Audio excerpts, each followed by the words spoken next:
The universe was full of stars, planets, and thousands of different species, but none were as feared as the Karniks.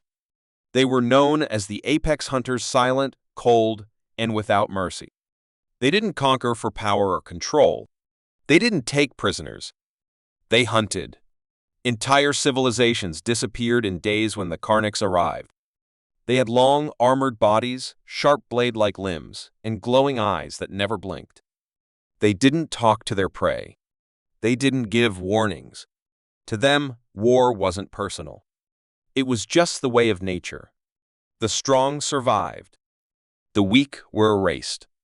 And now, they had found a new target, a small blue planet in a quiet part of the galaxy. Earth. From high orbit, the Karniks watched Earth closely. They saw cities, millions of humans, oceans, forests, machines, and weapons that looked weak compared to what they had seen in other parts of the galaxy. To them, it was laughable. The planet was clearly unprepared. Its people didn't even know that alien life existed, let alone something as dangerous as them. Earth was full of noise, celebration, and peace. Humans lived as if nothing could touch them. But the Karniks were already coming. They didn't send messages. They didn't ask for surrender. They simply launched their ships, black, sharp vessels that moved through space like shadows. They entered the atmosphere without warning. No greetings, no negotiations. They came to hunt. As the first Karnik ships entered the skies, people looked up in confusion. Some thought it was a meteor shower. Others thought it was a military test. No one understood what was happening. Then the attacks began. In seconds, buildings exploded, communication networks went down, and panic spread like fire. The Karniks didn't use bombs. They used precision. They targeted power stations, defense systems, and leadership centers. Everything humans needed to organize a response was destroyed within the first hour. The skies turned red, and screams filled the streets. The Karniks landed in major cities, stepping out in silence, scanning for anything that moved.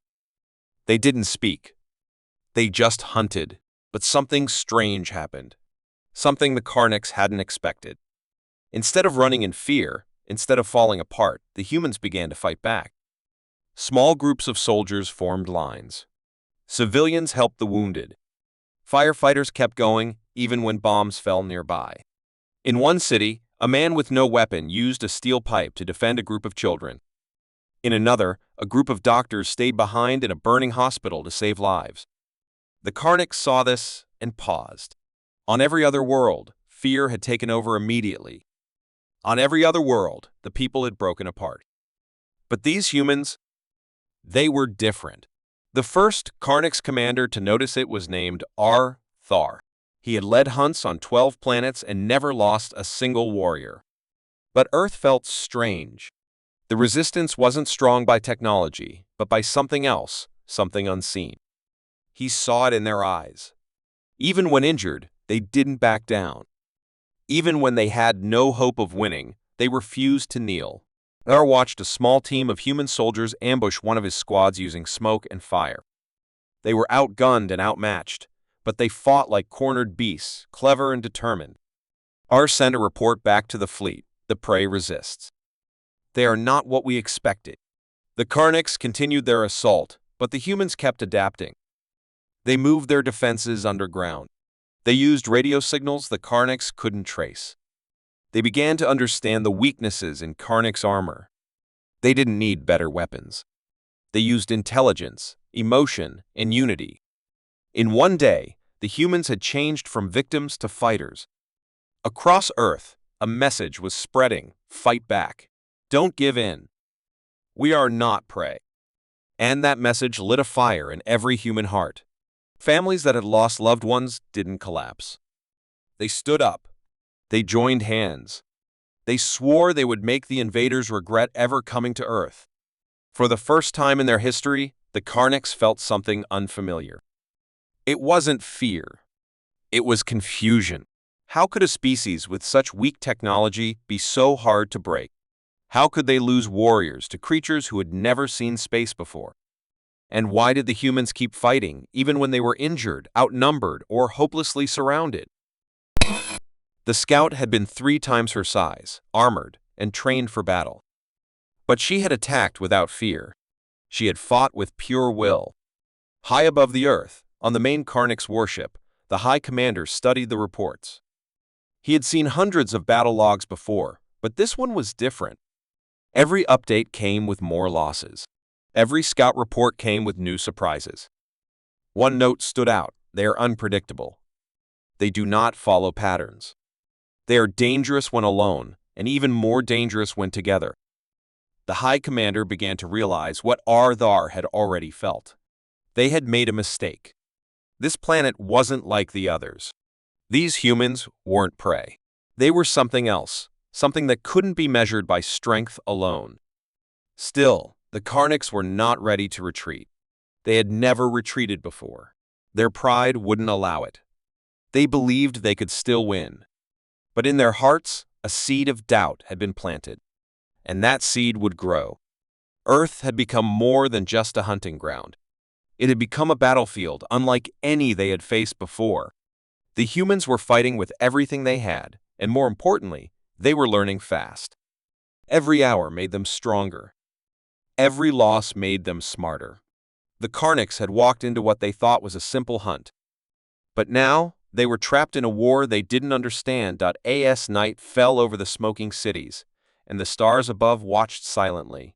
The truth was becoming clear. The universe's deadliest predators had just made their first mistake. They had attacked humans. As the fires of the first attack still burned across Earth's cities, something unusual began to happen, something the Karnix had never seen before. They'd expected chaos, screams, and surrender, but instead, they were met with stubborn resistance and clever tactics. The first real contact between humans and Karnix soldiers came not from any official military force, but from a small group of civilians who had survived the destruction of a communication tower. They had no weapons, no training, just raw courage and determination. Using debris, fire extinguishers, and even broken glass, they ambushed a patrol of Karnix scouts in the ruins of a metro station. The battle was brutal and short, but when it ended, 3 Karnix lay dead, and the humans, bloody but breathing, disappeared back into the shadows. Word of this spread like wildfire through surviving communication lines. Humanity now knew what they were facing. Not demons, not gods, just living beings, dangerous and powerful. Yes, but not invincible. The realization hit hard and fast. If they could bleed, they could be beaten. All over the world, surviving military units began regrouping in hidden locations. Old bunkers were reopened. Scientists and engineers worked non-stop to decode Karnix tech, and small underground resistance cells began to form in every corner of the globe. In the city of São Paulo, a retired general took charge of a neighborhood defense using nothing but old radios, Molotov cocktails, and a map of the sewer system. In Tokyo, high school students used drones to track Karnix movements. In Nairobi, farmers set traps in the fields, using their knowledge of the land. In New York, a firefighter saved a group of survivors by driving a flaming truck straight into a Karnix patrol. All of it came from instinct, survival, and something deeper, a shared fire that lit up across humanity. The Karnix were shocked. They expected humans to run, to hide, or to fall apart.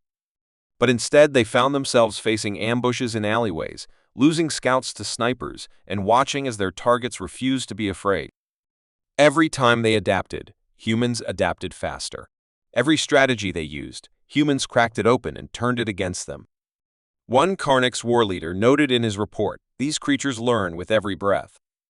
They copy, they evolve, and they do not break." For the first time, the Karnix were forced to defend themselves rather than attack. In some areas, they even began retreating to regroup. The humans had no central command left. Major governments had fallen, but it didn't matter. They worked together in a way the Karnix didn't understand. It wasn't order. It was chaos with a purpose. Resistance groups weren't waiting for orders. They were acting on instinct and will. One such group in Berlin captured a Karnix weapon, took it apart, and built something new from its pieces, something that could pierce their armor. That one invention was shared through a hidden satellite channel and used by dozens of other groups within hours. Every Karnak's death became a lesson for the humans. Every fallen human became fuel for the fight. The first face-to-face contact between Karnak's leadership and human resistance came during a failed attempt to capture a command post near the Siberian mountains. The Karnak's commander entered, expecting to find chaos and silence, but instead he was greeted by a group of blood-covered soldiers standing silently behind barricades of snow and steel. No one ran. No one begged. They just stared him down. When he gave them a chance to surrender, their answer was a single word: never. The battle that followed lasted 3 days and ended with the destruction of the entire Karnak's unit. That message echoed around the planet. The humans were no longer reacting. They were resisting. And that resistance was turning into something bigger. In secret underground tunnels, in forests, in abandoned train stations, and in shattered buildings, a movement was growing not just to survive, but to win. The Karnaks, who had always been the hunters, now found themselves hunted. They had made a mistake not by underestimating human weapons, but by underestimating human will. In every species they had fought before, there had always been a breaking point. But Earth's people had none. When faced with destruction, they didn't fall, they united, and that unity was stronger than any weapon. The Karnaks still held the skies, their ships still blocked every exit from Earth, but now they were trapped in a war they didn't prepare for. Their every step was met with defiance, every breath was a gamble. And though the humans were outmatched in strength, they had something more dangerous: hope, fury, and the unshakable belief that they would not be erased from their own world. For the first time in Karnak's history, they began to realize this war would not be easy, and the enemy they had chosen was unlike any they had ever faced. The first resistance had begun, and it would only grow stronger. As the war dragged on, and resistance grew fiercer, the Karnak's commanders became desperate for answers.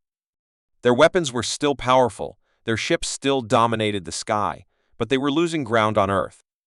Every day, their soldiers were hunted in the streets, ambushed in forests, outsmarted in ruins. It was not just force that the humans used, it was something more dangerous.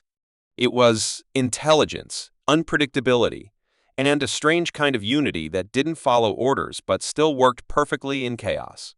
So, the Karnak's leadership made a difficult decision. They sent one of their most advanced minds, strategist Vor, to study the humans, not to crush them, but to learn how they fought and why they never broke. Vor was not a soldier. He was a thinker, a cold, calculating master of strategy who had crushed rebellions on 10 planets. When he landed on Earth, he didn't arrive with an army. He came alone, cloaked, hidden, watching. From the shadows, he observed human behavior. He listened to their messages, read their books, watched their broken broadcasts. What he saw confused him. These creatures cried for their dead but smiled through tears. They made jokes in bunkers, laughed in ruins, even played music in the dark. Where other species gave up after a major loss, humans only fought harder. Vor witnessed a mother use kitchen knives to protect her children from a Karnak's drone, and then, hours later, share food with strangers who had nothing. He saw children carry messages through enemy territory without fear. He watched old men plant explosives and young girls guide survivors through minefields. They were not trained, yet they were dangerous. They didn't follow a rulebook, yet they were winning battles. Vor began to see a terrifying truth: humans learned faster than any species he had encountered, and worse, they were teaching each other constantly. They didn't need leaders to resist, they only needed a reason. He infiltrated a ruined library in Paris, where humans had built a command center. There he discovered their secret. They studied everything. Old wars, alien tech, even the Karnaks themselves.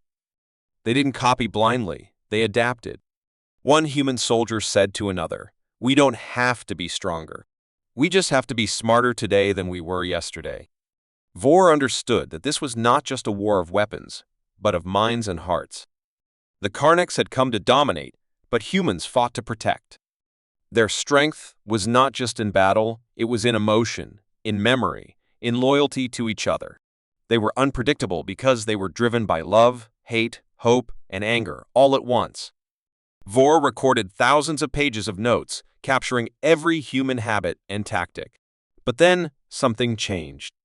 He started to feel something he had never felt before: respect. He watched a dying soldier share his last breath to save a wounded stranger. He saw humans risk everything for symbols, flags, photos, even songs. He realized they didn't fight for survival. Alone, they fought for meaning. No matter how much pain they suffered, they never forgot who they were. He saw graffiti on a wall that read, "We are still here." That sentence stayed with him. Vor's mission was to report back and help the Karniks find a new strategy to finally break humanity. But now he hesitated. He had learned too much. He had begun to understand the human way, and it was not something that could be beaten with logic or firepower. One night, while escaping a human patrol, Vor was injured. Bleeding and exhausted, he hid in a barn outside a destroyed village. A young boy found him, saw his alien form, and should have run. Instead, the boy brought him water and bread and said, "You look lost." Vor could have killed him in an instant, but he didn't. The boy asked him if he was scared, and for the first time, Var didn't know the answer. That night, something shifted inside him. He didn't report the location of the village. He didn't call for help. He just stayed quiet and watched the humans from a distance. Every day, he saw them rebuild, resist, and learn. Vor now knew that the Karniks had made a mistake in thinking war was only about victory. For humans, war was about protecting each other, about refusing to be erased. Their minds adapted, but their hearts never changed. He understood now that they didn't just fight, they remembered. They passed down stories, they taught survival, and they loved fiercely. That was the human way. Vor returned to his people weeks later, changed in ways he couldn't explain. When the High Command demanded his strategy to destroy the humans, he gave them a warning instead. "If we do not leave now, we will not just lose this war, we will lose everything we are." The Karniks dismissed his words, but Var knew the truth. The humans had turned the tide, not with better guns, but with their spirit. They had forced their enemies to understand them. And once someone understood the human way, they could never look at them as weak again. The resistance was no longer just a movement, it was a storm, and it was growing every day. The Karniks had started this war thinking humans were easy prey. Now, they were learning the cost of underestimating them. Vor had learned what made them strong, but it was too late to unlearn it. The humans were not just fighting back, they were changing the battlefield itself. The Karniks had finally begun to understand their enemy. But in doing so, they had discovered something far more dangerous than any weapon: the human way. The final shift in the war didn't come with a massive battle or a powerful weapon, it came quietly, like a breath before the storm, as the humans began to rise not just in resistance, but in unity. Across the shattered cities and scarred landscapes of Earth, something strange was happening. The fear was still there, but it had changed into something harder, something sharper. The humans were no longer simply surviving, they were organizing, connecting, and adapting faster than any species the Karniks had ever faced. From underground bunkers to frozen forests, from burnt deserts to flooded coastlines, humans began moving in perfect chaos, with small groups coordinating attacks that seemed random but were impossibly effective. The Karniks' commanders were confused. Every strategy they used was being countered before it even fully deployed. Their maps became useless, their predictions always wrong. Their technology, once unbeatable, now had weaknesses that humans were exploiting daily. Even their communications were being intercepted, altered, and used against them. In orbit, Karniks' warships began to retreat, not because they lacked power, but because they could no longer trust the ground forces to hold any territory. A single human message broadcast across the stars shook the Karniks' high command: "We have learned enough. Now it's our turn." That sentence spread through both sides like wildfire. Human forces who had once fought in isolated pockets were now united by new leaders, former civilians, scientists, farmers, and students who had grown into warriors. They didn't wear the same uniforms or follow the same rules, but they understood the goal clearly: drive the Karniks out no matter the cost. And they did it with fire in their hearts and steel in their minds. In one unforgettable moment, A Karnak supply ship was captured by a team of wounded human veterans using scavenged parts and handmade weapons. They took the ship apart, studied it, and within weeks, similar ships began appearing in Earth's skies, redesigned, repainted, and now under human control. The Karnaks called it impossible. Humans called it progress. The breaking point came when a group of humans, led by a former history teacher, managed to hack the Karnak Central Command System, exposing their entire invasion strategy. The broadcast of that information across all human networks lit a fire in the hearts of every survivor. Now they knew the enemy's weakness, and more importantly, they knew the truth. The Karnaks were not gods, not unbeatable monsters. They were just another empire that had underestimated the wrong species. With this knowledge, humans launched a final wave of resistance. It wasn't just soldiers this time, it was everyone. Children carried supplies, elders passed down stories to keep the fighters strong, and families fought side by side to take back their homes. Entire cities rose up like giants from the rubble, and the ground itself seemed to shake with human willpower. In one final battle at the ruins of New Berlin, the largest Karnak's fortress on Earth fell not from orbit strikes or heavy bombs, but from within, as human fighters who had lived in its shadow for months rose from tunnels, sewers, and collapsed buildings to tear it down piece by piece. The Karnak survivors escaped in panic, retreating to orbit and sending desperate messages to their command. But it was too late. The turning point had passed. They were no longer the hunters. They were the prey. Across the galaxy, other species who had once feared the Karnaks now watched in silence as humans, broken and battered but unbowed, stood victorious. A message was sent from Earth, short and clear: we are done hiding. That day, for the first time in recorded galactic history, a conquering empire was defeated not by a stronger force, but by the will of a people who refused to kneel. The Karnaks left Earth, wounded and humiliated, and no one would ever see them the same way again. As for the humans, they didn't just survive. They remembered. They rebuilt. And they began to look to the stars, not with fear, but with determination. The universe had learned a lesson it would never forget. Attacking humans was not just a mistake, it was the last mistake anyone would ever make.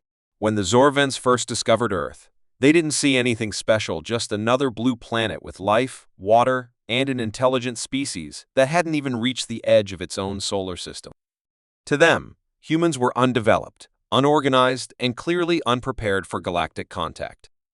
The Zorvans, known across the stars for their swift invasions and brutal efficiency, decided Earth would be an easy addition to their expanding empire.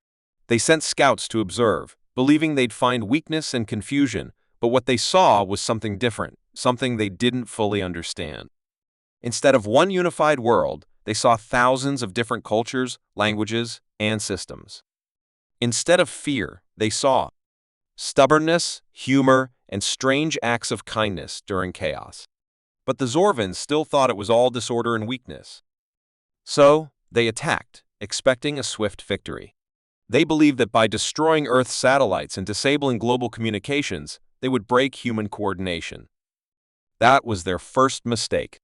The second was underestimating how humans adapt.